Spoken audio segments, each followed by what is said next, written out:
20 વર્ષથી આપણે સેવા કરે છે. એમના દાદા વિશેની થોડીક વાત કરશે. તમે હડકવા વિશેની બહુ સરસ જાણ્યા જેવી વાત છે. જણાવો ને અમને તમે.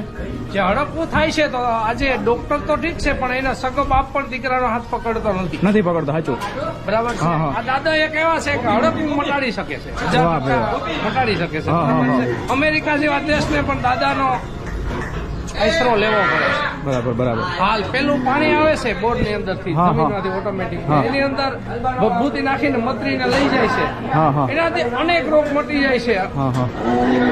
બાળકોથી માંડીને કેન્સર સુધીના કેસ મટી ગયા એવા વિવિધ દાખલાઓ છે. વાહ ભાઈ વાહ. બરાબર.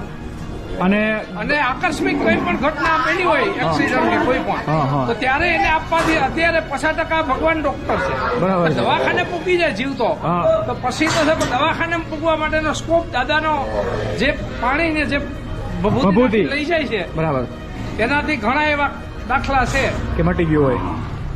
એને જીવિત દવાખાને પહોંચી હા ગયા. ભાઈ. ટૂંકમાં એ જે ભભૂતિ જે છે, અહીંયા ભભૂતિનું મહત્વ ઘણું બધું છે. પાણી અને ભભૂતિ બે. વાહ ભાઈ. એના સિવાય કઈ લઈ જઈ શકાતું નથી. વાહ, અહીંયાથી. નારેની કટકી પણ લઈ જઈ શકાતી નથી ઘરે. વાહ ભાઈ. અને ટોટલ બીજું વખત કે અહીંયા ગાયો કેટલી છે? ગાયો ટોટલ અહીંયા ગાયો 6000 ઉપર છે. 6000 ની ઉપર ગાયો. અને આ બધો વાછરડાનો વિભાગ છે, નાનકડો. આટલા છે 3500 જેટલા. ઓહો. અને હું તમને બીજી વાત કહું વડીલ, મેં મારી